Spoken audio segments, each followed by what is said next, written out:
Welcome, everyone, to our Zoom session today for Restore.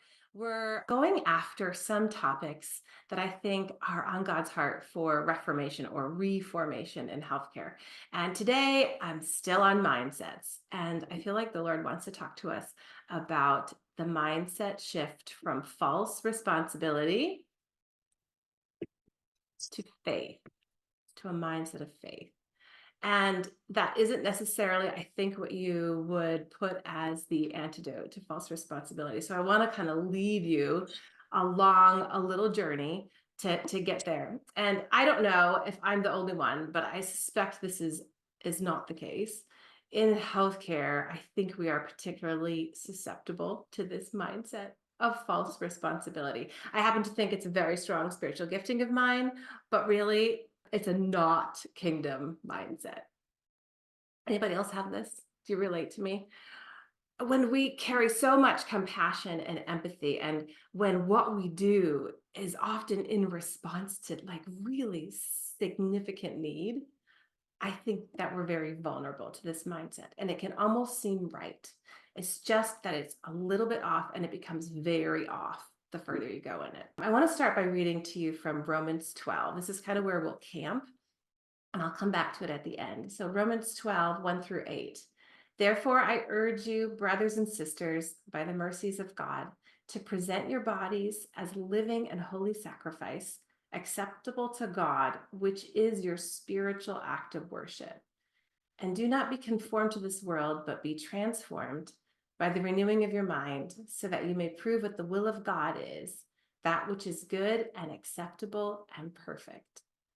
For through the grace given to me, I say to everyone among you, not to think more highly of himself than he ought to think, but to think so as to have sound judgment, as God's allotted to each a measure of faith. For just as we have many parts in one body, and all the body's parts do not have the same function, so we, who are many, are one body in Christ, and individually parts of one another. However, since we have gifts that differ according to the grace given to us, according to the grace given to us, each of us is to use them properly. If prophecy, in proportion to one's faith; if service, in the act of serving; or the one who teaches, in the act of teaching; or the one who exhorts, in the work of exhortation; the one who gives, with generosity; the one who is in leadership, with diligence; the one who shows mercy, with cheerfulness. And certainly, I think in the church setting, we feel that we understand how this works with spiritual gifts, perhaps. But I really want to bring it home to us in our sphere. And what does this mean for us? Because there's a couple really key components. One is, hey, by the mercy of God responds. And hey, let this act of worship actually lead you into a transformative experience where your mind changes, where your mind is renewed. And actually, hey, do what you're doing and giving according to the grace that's given to you. So it's actually by a measure. And in our current culture, there's a lot of emphasis, especially in the area of clinician wellness, on boundaries. And also outside of healthcare sphere too, right? Boundaries are really a part of the cultural conversation right now. And I think that boundaries in and of itself, boundary theory, is not necessarily bad, but it's also not necessarily good. And the reason that I say that is currently in our culture, the conversation is missing what I think is the key component of boundaries, and that is God. So if God is missing from the theory and from the conversation, I actually think boundary theory falls apart. In my practice currently, where we are in women's health, there is a deficit of women's health clinicians. And that's the case many places and in other fields as well. So you may relate in your area, there may not be enough of the highly trained people that are needed to meet the need. And so we get hundreds of referrals every week that we have to sort through. And one of the boundaries that we have learned to make is that we have to accept new patients by referral, because we need some sort of mechanism of keeping within our capacity. And that's, I think, what boundary theory is intended to do. There's so much need in our world. It's actually a response to need. I actually have a capacity that's limited. And boundaries are like circles, perhaps, that we think of like these are the areas of importance in my life.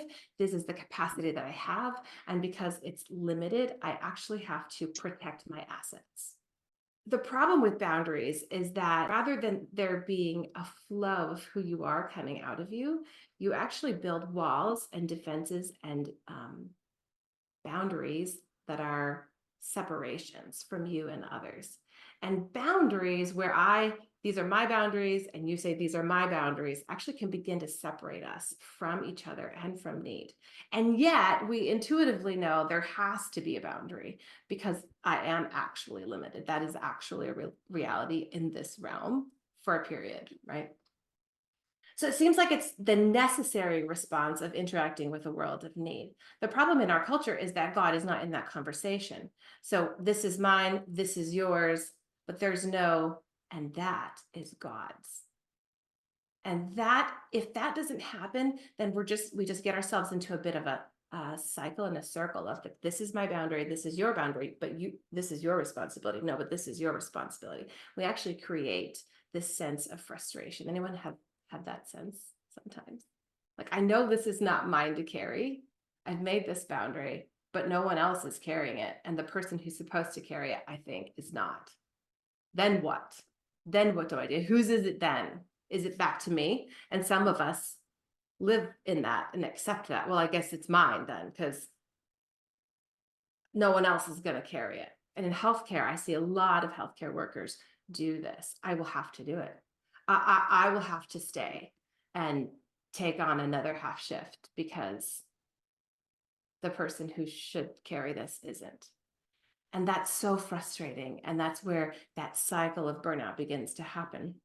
And I want to suggest to you that, in fact, God has a solution for this. And it's actually the solution is in our minds and in the way that we think and in understanding how God uses boundaries and what boundaries mean to God.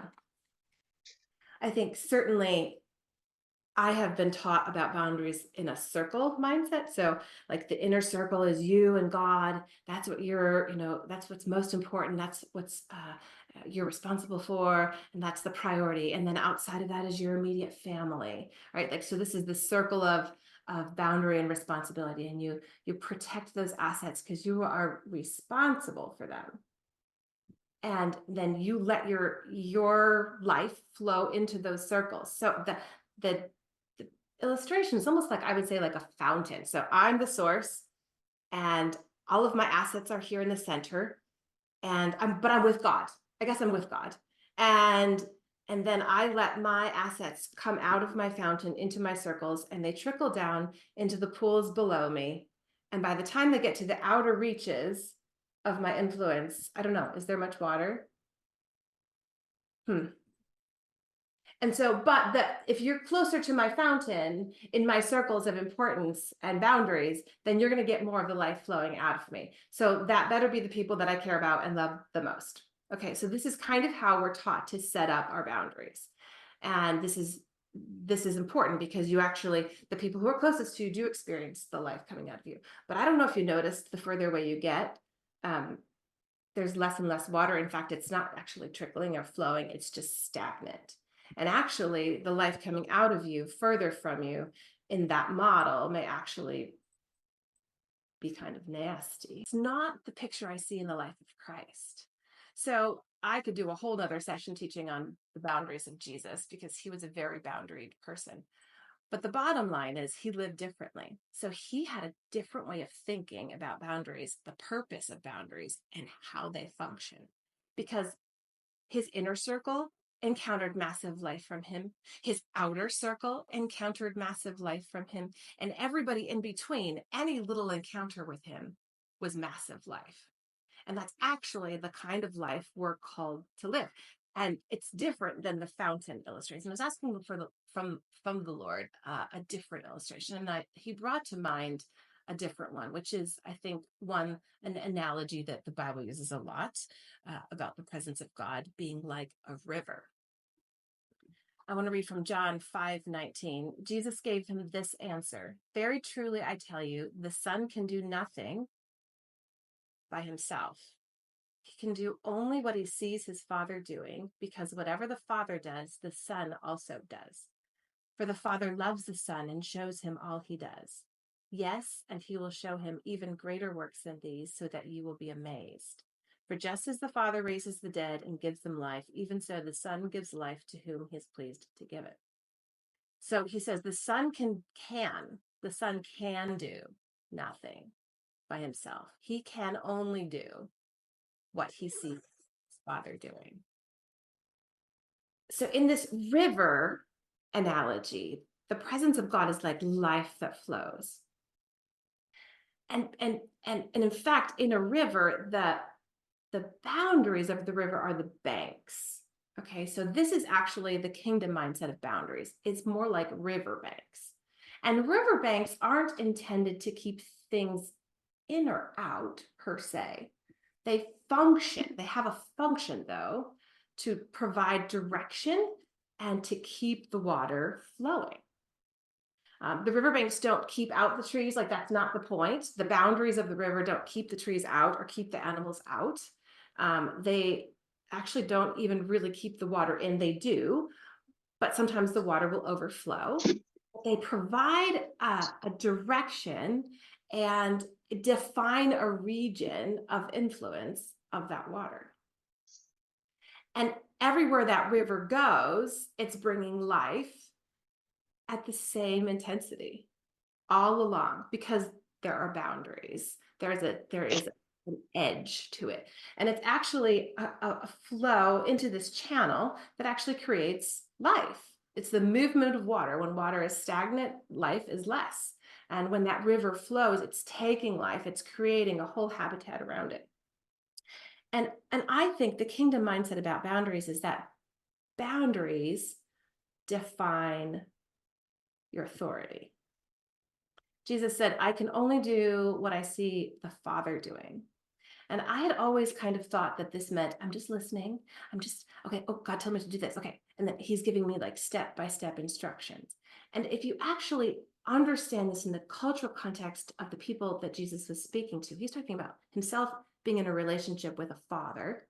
In his context, people, they actually apprenticed with their father to carry on the family business. So Jesus apprenticed with Joseph, who was a carpenter, and he learned to do what his father did. And so he's actually here talking about authority. I actually only can do the things that I've been given the authority to do because I've been given it by my father in relationship with him and in training. And that my boundary is actually discovering what my authority is, what authorities I've been given, and I make boundaries around that. And I'm actually defining a place for my authority to thrive and flow in, not defining a place in which to protect my assets. Because the point of kingdom is actually flow. What is mine? What is yours? What is God's, right? So we'll say these words to each other. Well, is that yours to carry? Maybe you're carrying something that's not yours to carry. Okay, that's great. But if it's not yours to carry, first of all, how do you know? And it's not about what you've decided to take responsibility for. I actually believe that you've been assigned authorities, and that is what is yours to carry. And some of us know what they are, and some of us are clueless, and that's why we're frustrated. Some of it's natural. Okay, you've been assigned an authority when you give birth to a baby. You now have an authority to protect and guard and give life to this child. That's your area of authority. And you actually have instincts and skills that have been given by God in order to do that. As a healthcare provider, you have areas of authority because you've apprenticed, you've been trained, you've been licensed. These are areas, lanes in which you can flow. And when you take those skills and you use them in those lanes, they have power, they have energy, and they're fulfilling. They bring life. People experience life from you. You experience life from you. What is this distinction between authority and responsibility? Because I actually think we get caught in false responsibility because we think responsibility is the mindset we need to have. That's what our healthcare culture teaches us, right? Like It is your responsibility to keep this patient alive. It is your responsibility not to make a mistake. It's all about responsibility, to the point where we are like the most gifted in responsibility. We will get up at night to save the world because we have such a strong sense of responsibility. But the way Jesus looked at what he carried was that he didn't have a responsibility to the world. He had an authority that the Father had given him. He had an authority to give. He had an authority over the things that he'd been given. And authority is very different. Authority is having the power or the right to give orders, to make decisions, to enforce outcomes. Responsibility is like this duty to deal with something or to control something. And they're different. And one of the ways that they're different is in the context of who you are. And in the kingdom, we are sons and daughters. If we're slaves or workers, then we have responsibility. And that's why this is in world culture around us, because they're not functioning in the awareness that they're sons and daughters, that can be sons and daughters, and that God is integrally involved in the affairs of men. So the difference between responsibility and authority is subtle, but it's actually really, really important. And boundaries are to define our authorities, not our responsibilities, or to protect our assets. That's how Jesus used boundaries. What do you do when you have realized something is not within your authority? It's and you make a boundary. That's not mine to carry. I don't have authority in that area. It's yours. And then I release it, and I make a boundary. That's not my lane. And then you don't use your authority, and you don't do it. I think there's massive frustration that you can encounter when you assign responsibility to someone else. There's another form of false responsibility, right? It isn't theirs either, maybe. How do you know? That's where I just love the grace that we can say, ultimately, all authority has been given to Christ. And when I know it's not mine, I can release it to him. And if you don't, and if it was given to you and you don't fulfill that authority, you don't walk in it, you withhold it or whatever, God will find someone else. That's what he does. I can trust him. Actually, this morning, I put on my husband's pants. Have you ever put on someone else's clothes accidentally? Like, it was in my drawer. I had just showered. I was just grabbing stuff. He has black jeans. I have black jeans. I put them on. I'm getting ready and rushing. But something is off. Like, the waist is weird and loose, but in the hindquarters, it's a little tight. It doesn't feel right. I'm uncomfortable, but I'm still kind of rushing, and I'm just vaguely aware, and I become increasingly uncomfortable. Like, these pants are wrong. I finally looked down and realized this isn't a brand. Oh, these are not my pants. Oh, these are Nick's pants. Oh my gosh. And then a moment of relief when I realized I wasn't too fat to fit into my husband's pants. That's always a great goal for any wife, is please don't ever let me be fatter than my husband. I know, husbands, you don't understand this, but it is a fear. Besides being relieved that I could fit into his pants, I realized something. I think some of us do this a lot because we feel a need. We put something on that is someone else's, but it becomes increasingly uncomfortable and frustrating because it actually isn't ours. It actually isn't ours to wear, and it actually isn't our authority. And I actually think this is what the writer of Romans is talking about when he says each of us have our own parts, and we need to use them properly according to the grace given to us. According to the grace that was given to us. So how does faith come into this? We've established that responsibility and authority are different, and that boundaries are actually not to keep things out or to protect what we have, but actually to create the riverbanks for our authority to flow. False responsibility is a mindset that begins to happen, though, when we're not functioning as a child of God, when God is not the source of our authority and flow. Hebrews 11, I'm going to read to you from the Message version. The fundamental fact of existence is that this trust in God, this faith, is the firm foundation under everything that makes life worth living. It's our handle on what we can't see. The act of faith is what distinguished our ancestors, set them above the crowd. By faith, we see the world called into existence by God's word, what we see created by what we don't see. The antidote to functioning in this false responsibility mindset is that we know what our source is, and that is through faith. That we actually believe the source of our authority is God's choosing. We actually believe he's assigned to us areas of our world, to each one of us, to function and to bring his life and to bring restoration. That's what our purpose and function is. And that he is the source of both the authority and the resources for that. By faith, Abraham left everything, went after something that he couldn't see, that confidence that his source is God.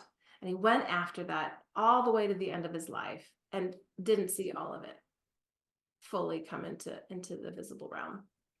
Heroes that actually didn't walk in false responsibility, like Abraham could have, like, it is my responsibility to be this father of great nations, and I've got to make it happen. He a couple of times slipped into that. So I think that's comforting if we do. He slipped into it when Ishmael happened, and he created a false responsibility for himself that created a lot of trouble and frustration and pain. But God also restored that, is restoring that. False responsibility tries to build and strive. Like, I've got to, with what I have and what I can gather, I've got to meet these needs. And the source is going to have to be me, I guess. I have accepted this as my responsibility. And a faith mindset says, I know actually I have authority in these areas, and I know that that authority is sourced from God. And I know that the resources will come from God ultimately, and I can give what I have. Faith happened when the disciples brought the loaves and the fishes to Jesus, and there were 5,000 people to feed. And the faith mindset was, I have this and I have this need, and this is what I give to you as my offering and declaration that you are the source. You are the only one who can meet this. But I still bring something. James 2 talks about faith without actions is dead. This is the act of faith. This is bringing, I myself become the evidence of God's promise when I bring the little that I have, and I bring the authority that's been designated to me, and I bring it and I give it and I pour it out and I let it flow. Where do you pour yourself out just all you've got? Within the lanes of your authority, within the area that God has given for you to pour out. And it's probably a lot smaller than what you may have designated as your responsibility. At least that's been the case for me. I am not the supply, but my actions are the visible work of faith. That I am the evidence as I pour out what I give in my authority effectively, because I actually have the favor and the authority for it. I am the evidence of the promised supply of God. I am the living sacrifice that's poured out. And it's a praise and a faith declaration. I know in the natural this is not enough, but I know that you have promised, and you actually created this lane for me. I have the authority in this area, and therefore you are going to do it. So I pour it all out. I actually believe there's going to be a flow. I actually believe you're going to fill it up again. And that can be maybe a little bit uncomfortable. Some of us make boundaries when things get uncomfortable or hard and exhausting. And that might be right, because maybe it's uncomfortable and hard and exhausting because it's not your lane. It's not your area of authority that God has given you. Let me make it a little bit more practical. So in my office right now, we are struggling with a deficit of sonographers, and in women's health, we very highly rely on our sonographers to do a lot of ultrasound imaging to help our patients. And I also am good at sonography. I'm a trained obstetrician gynecologist. And so it's actually an area of authority for me. I carry the authority. I'm good at it. It's easy for me. But I'm not the only one who carries authority in this lane. But right now, we don't have what we need, and there's massive need. And I have had to come to a place in my heart where I'm like, I know this is my area of authority. And so I can pour myself out on this for right now. And and as I do that, that is my act of worship and my act of faith that God is the source and that God's going to actually bring sonographers to me to join me, people who also carry this authority and will tend to this whole need. Because I don't have authority over this whole need. I actually I can sense it and I can feel it, but I can function effectively. This is my living act of sacrifice. So every week I add in an extra day of work where I'm pounding out the ultrasounds, and it is worship. And what's different, it's subtle because on the outside it might look like I'm just being responsible. But the difference between false responsibility and this is my act of worship is inside of me. And maybe others know because what's inside of me will leak out, right? So if it's false responsibility, the number one sign, what will leak out is frustration. But if this is my spiritual act of worship, and this is my authority, and this is my act of faith, that God is my source, then what's going to leak out is going to be joy. And what's going to leak out is life. And I might even be tired. I might even feel a little teary, like I'm so exhausted and here I am doing this. But God, you're going to provide. And this is my living act of worship. Oh, I can feel the flow coming again because I am not the source. And I ended my day yesterday doing this, and I felt so tired and so exhausted, but yet I felt the pleasure of the Lord. Do you feel that? When you've laid something down, you've poured it all out, and then he fills it again. So I'm in my lane of authority. I can sense it because I keep being filled up again. And sometimes for whatever reason, God will call us into seasons where we're living the faith-filled response to him as a source for a bit longer than we would like, or that we anticipated or planned, before his promise comes into our realm and is seen, and others are put into the place to run with us and to carry in their authority, in the grace that's been given to them.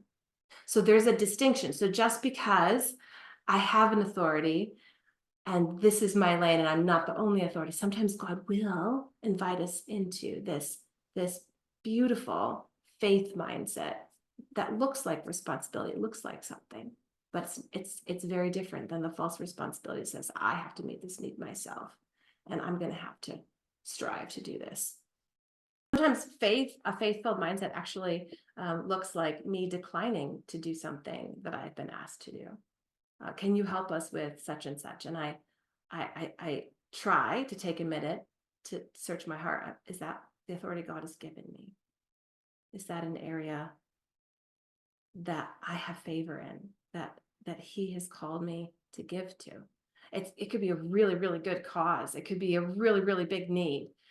But if I just function to please or to support or to meet a need, I might step out of my riverbanks and all of my life is going to be dispersed over a floodplain, and it's not going to bring the same intensity of life that flows out of me that God intended for a specific area and a specific thing that only I can do.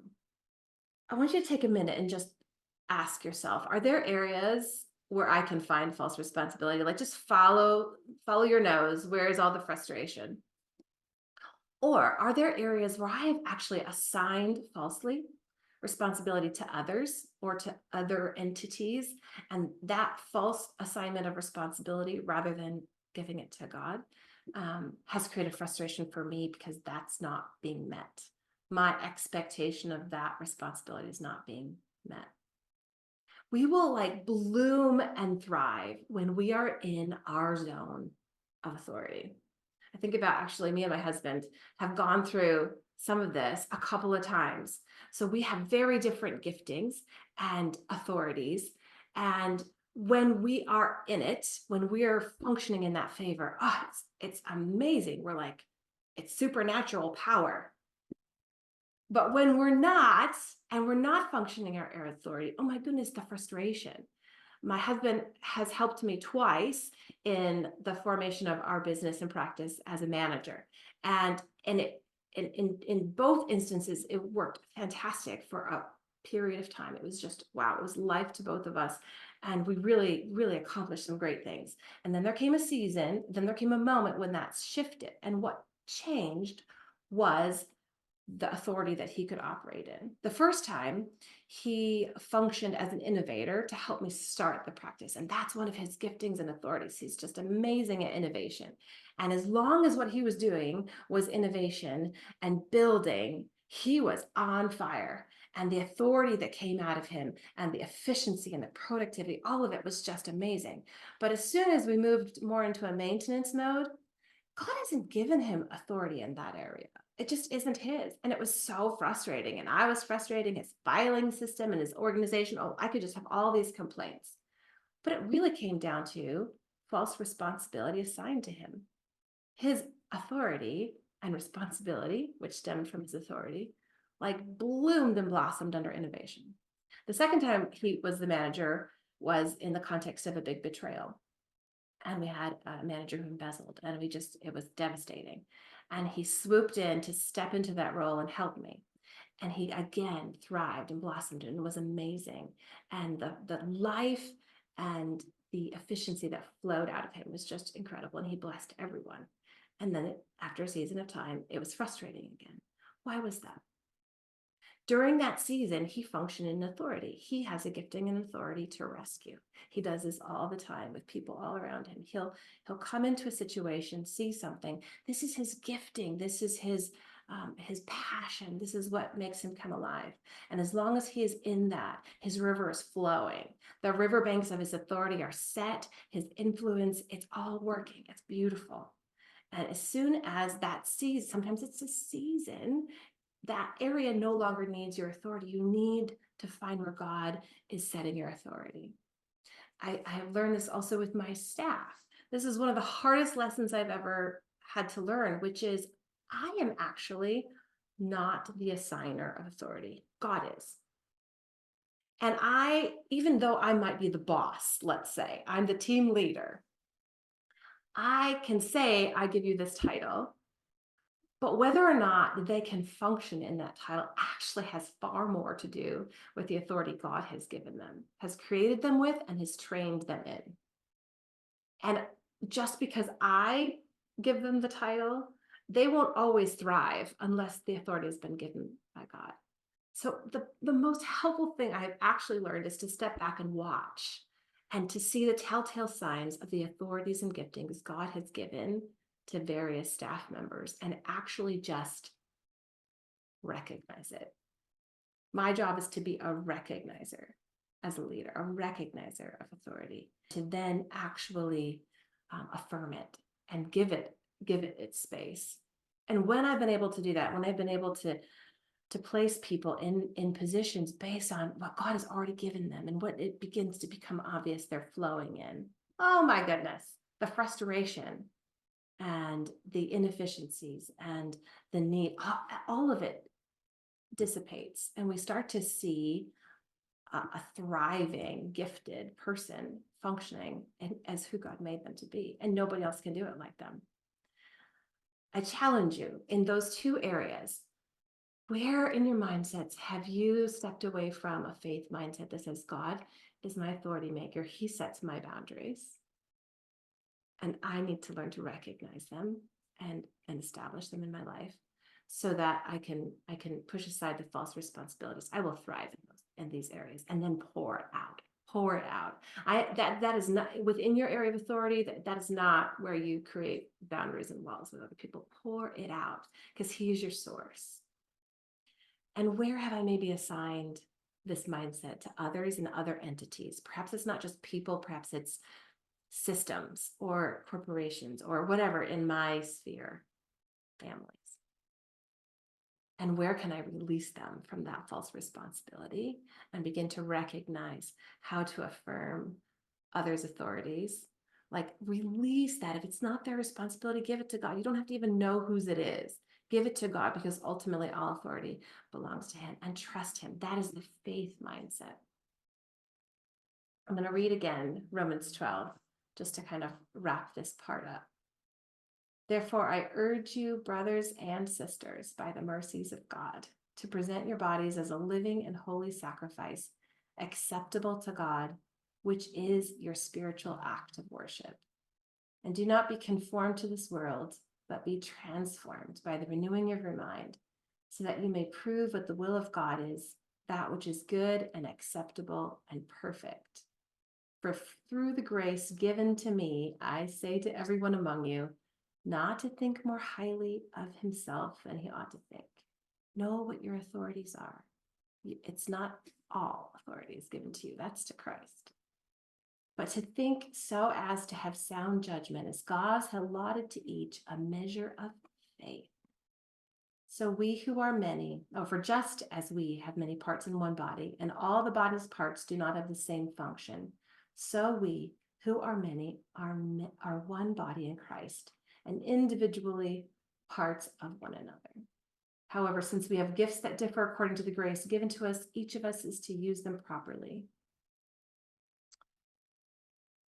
Yeah. So to each, the grace is given and the authority is given. This is freedom. This is actually where boundaries bring freedom, boundaries bring life, and boundaries bring power. And this is actually the mindset that I feel the invitation for us to shift into, believing he is our source.